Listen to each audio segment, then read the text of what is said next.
em Romanos, capítulo de número 16. Nós estamos chegando ao fim da carta aos Romanos. Como eu havia falado, eu tinha questionado a possibilidade de dar sequência ou não, né?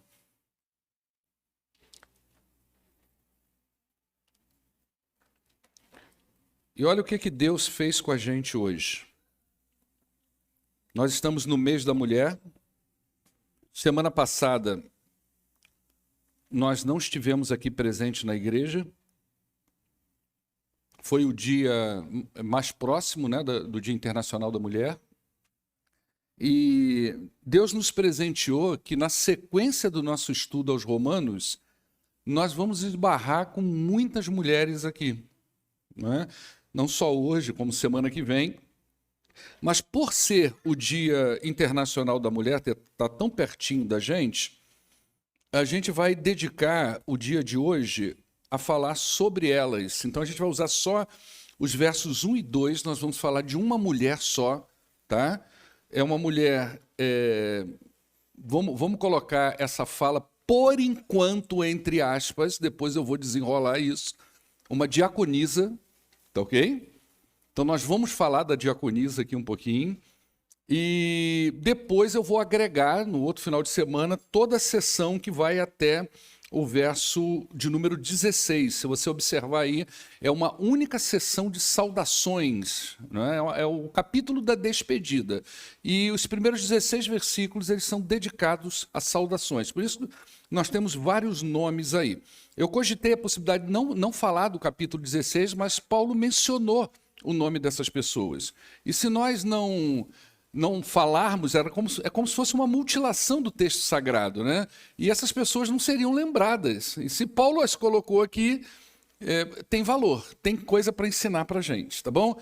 Então diz assim, ó, recomendo-lhes a nossa irmã Febe, serva da igreja em Cencreia.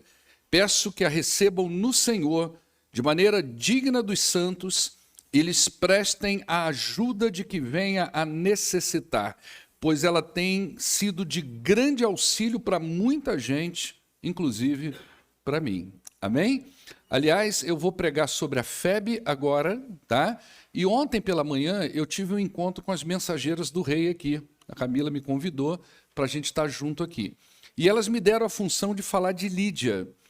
E eu achei tão bacana falar de Lídia que eu disse para elas ontem, foi um tempo muito gostoso, eu disse para elas ontem, o que nós vamos aprender de Lídia aqui, a igreja não pode ficar sem saber. Então hoje à noite eu vou pregar na vida da Lídia também, tá ok? Bom, hoje eu vou dar destaque a uma única personagem e depois, então, como eu falei, eu vou agregar todos numa única sessão.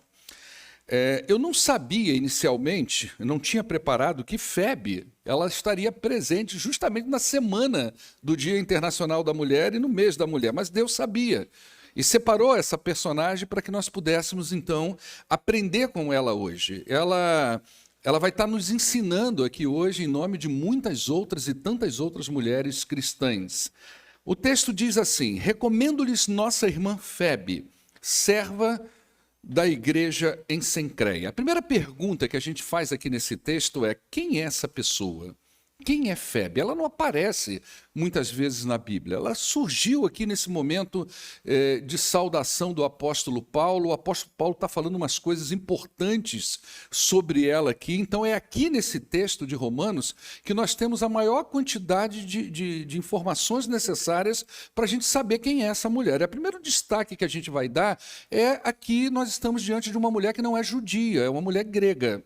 Ela é uma mulher gentílica, ela faz parte de uma igreja que ela não é do povo judeu. O nome dela já diz da sua nacionalidade, o nome é grego, e esse caso é uma mulher então de origem grega. Outra observação é que o nome dela aparece aqui, e essa observação é muito importante, como uma pessoa que está sendo recomendada. Ou seja, olha o que está acontecendo aqui para que você entenda. Tem uma carta, isso é um documento. O apóstolo Paulo escreveu esse documento, é uma carta, Aqui está anexado na nossa Bíblia, junto com tantos outros documentos, e às vezes você pode ter a impressão que tudo faz parte de um documento só. Ele é um documento só enquanto escritura sagrada, mas isso aqui é uma carta.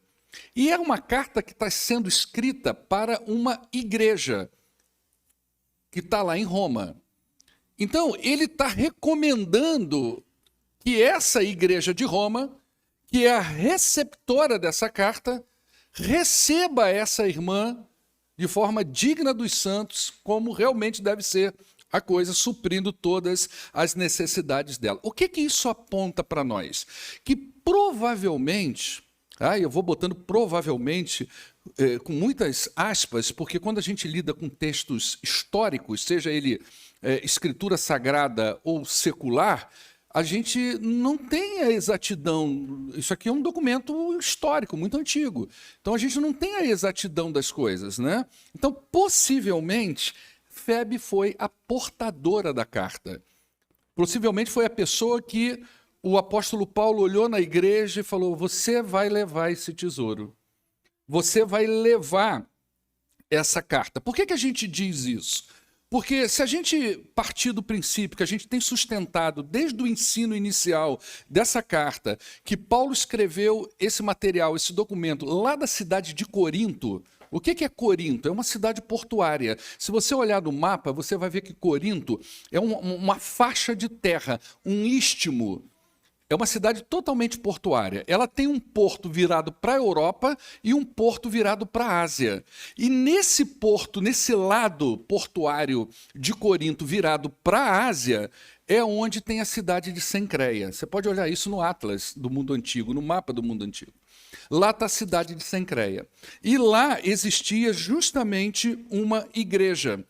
Então, se a gente considerar que Paulo escreveu essa carta de Corinto, Febe pode ter sido a pessoa selecionada naquela igreja para levar essa carta aos romanos. Isso mostra para nós que, a despeito da Bíblia dizer bem claro sobre o papel do homem e da mulher dentro da economia da vida espiritual e da vida mesmo, a Bíblia define muito bem o papel do homem, ela define muito bem o papel da mulher, os seus lugares, os seus fazeres. Mas esse texto mostra para nós que, quando o assunto é o plano de Deus em ação, ambos têm a mesma importância. Paulo considerou essa mulher na mais alta estima e confiança. Provavelmente, essa mulher não sabia o tesouro que ela carregava, porque esse documento é um verdadeiro tesouro para a humanidade. Ele não é um tesouro só para a história da igreja, ele não é um tesouro só para a igreja cristã, ele é um tesouro para a humanidade. Então, provavelmente, essa mulher não tinha a menor noção do valor do que ela estava levando na mão. E nem Paulo, provavelmente, soubesse o nível que esse documento alcançaria na história da humanidade e na história da igreja. Mas Deus sabia. Deus sabia exatamente o que ela estava levando nas mãos. E quando Deus toca o coração de Paulo para enviar essa mulher, para enviar esse tesouro que ela carregava nos braços, Deus sabia exatamente o que ela estava levando. E Deus não selecionou nesse momento homens fortes para levar algo tão valioso.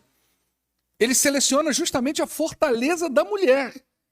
Ele seleciona justamente uma mulher dentro da igreja. Você imagina no tempo de hoje, onde nós temos denominações, não é o caso aqui da nossa, que quase cessa todo o direito de uma mulher. Mulher não pode pegar uma Bíblia para falar, mulher não pode pegar uma Bíblia para ensinar, mulher não pode ser diaconisa, pastora, eu não vou dizer que mulher, porque eu acho que isso é muito definido na Bíblia.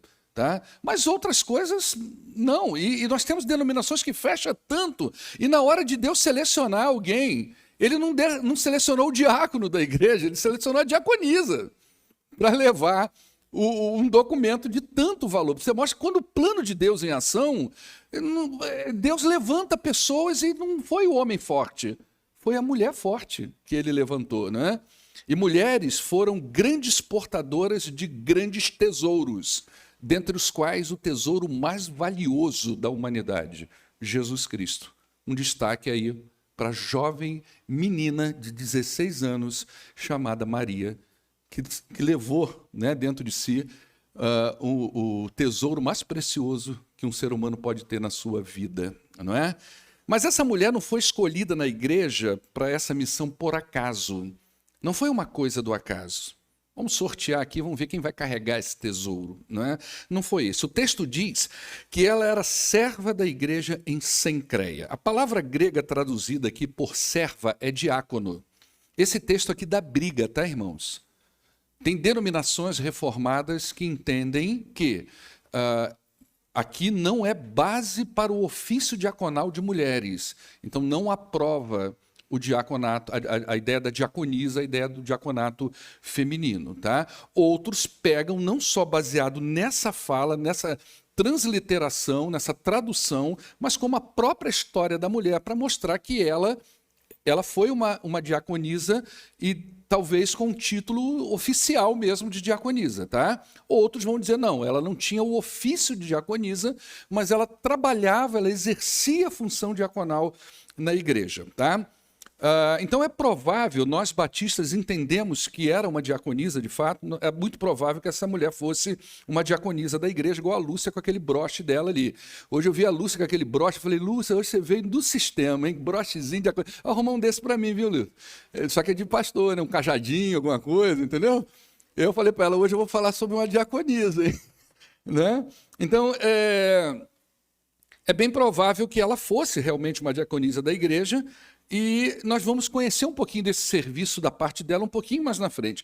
Observa que ela tinha um papel importante na igreja, não pelo cargo, mas pela sua atuação no corpo de Cristo. Isso é uma coisa que eu e você precisamos entender enquanto crentes. O cargo não faz ninguém. Você não é pelo nome que está sobre você. Não é assim que funciona a coisa. Uma pessoa, ela não é pastor do ponto de vista bíblico, porque ela leva o nome de pastor. O sujeito não é diácono porque ele leva o nome de diácono, ou diaconisa porque leva o nome de diaconisa.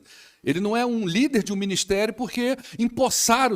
O empossamento tem uma responsabilidade e uma validade muito grande. Mas o que a gente vê na vida de Febe é que é muito para além do nome, é aquilo que ela é de fato. Ela é identificada como uma serva que trabalhava e atuava de forma poderosa na igreja em Cencreia. Então Paulo estava recomendando ela porque confiava no trabalho dela e sabia que ela desempenharia suas funções como uma diaconisa. Ela faria o papel. E por que ela faria esse papel? Porque ela já vinha fazendo esse papel.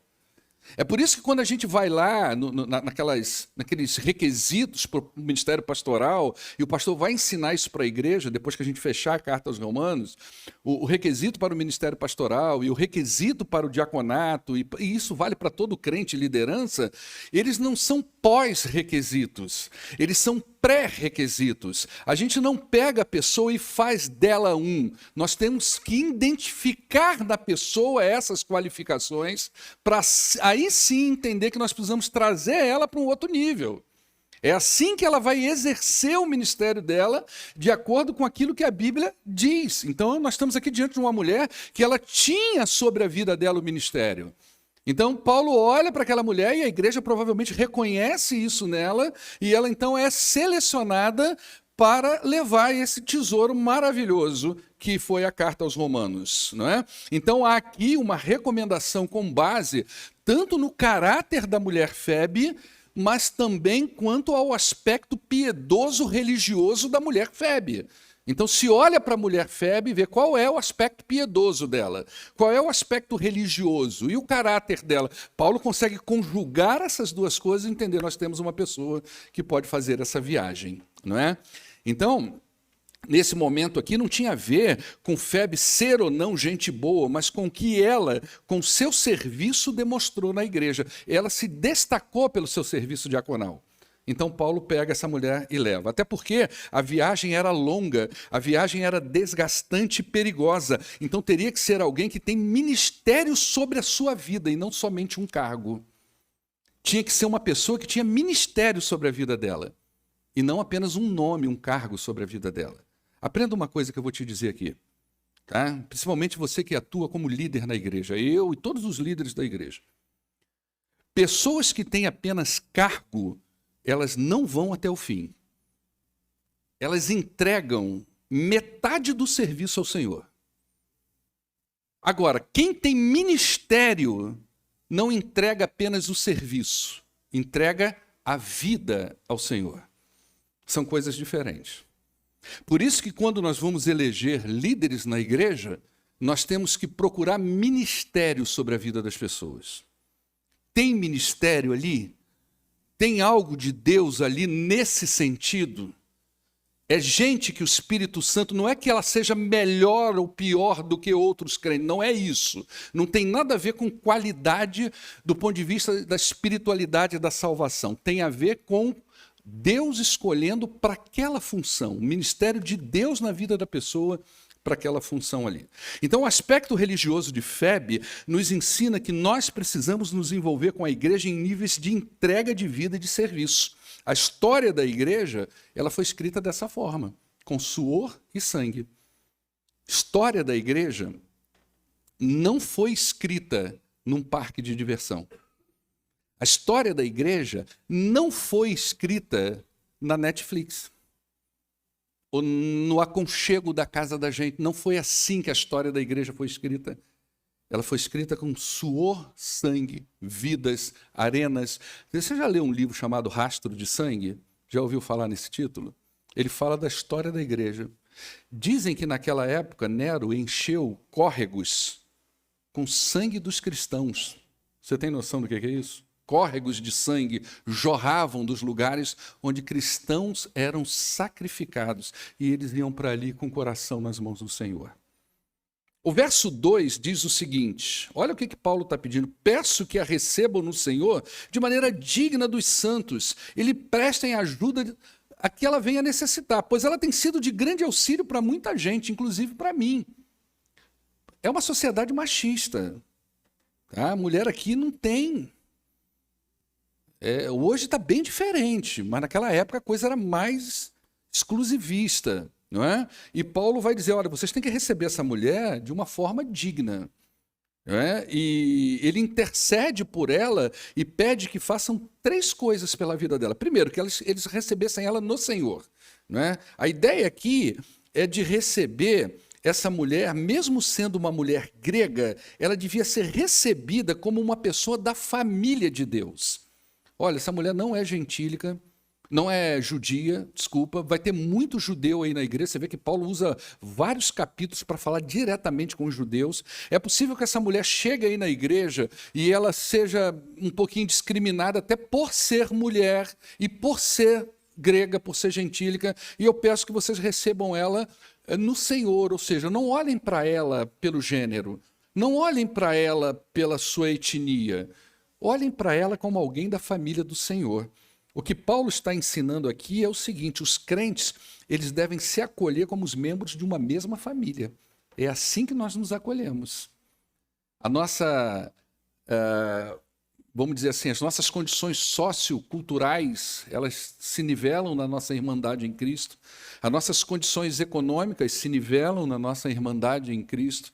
As nossas diferenças sociais se nivelam na nossa irmandade em Cristo, ou seja, o Evangelho ele é nivelador e ele nos nivela em 2 pontos. Primeiro, ele nos coloca todos como pecadores e segundo, nos coloca todos como salvos pela mesma pessoa em Cristo Jesus, ou seja, somos todos, dizendo aí no dito popular, farinha do mesmo saco, né? Somos todos irmãos em Cristo Jesus. E ela fala também, Paulo fala, recebam ela de maneira digna dos santos. 2 podem ser a interpretação aqui dessa frase. A primeira tem a ver como os santos devem receber. Ou seja, como é que um crente recebe o outro. Com a dignidade de um crente que recebe o outro como irmão, como família. Você prepara aquele banquete para aquele irmão que está chegando, aquele missionário que está indo na sua casa. Você abraça ele como se fosse um membro da sua família, mesmo sem você nunca ter visto ele. Então, a maneira digna de receber, como é que um crente recebe o outro, não é? Mas pode também ter a ver com aquele que é recebido, não é? Ou seja, eu recebo e sou recebido como santo. Nós vamos unir as 2 coisas. Os crentes devem receber uns aos outros com dignidade, principalmente aqueles que servem na causa de Cristo, principalmente aqueles que servem como líderes. Por outro lado, todos os crentes têm o direito de ser recebido com dignidade, tá? Outro pedido, prestem ajuda no que ela necessitar.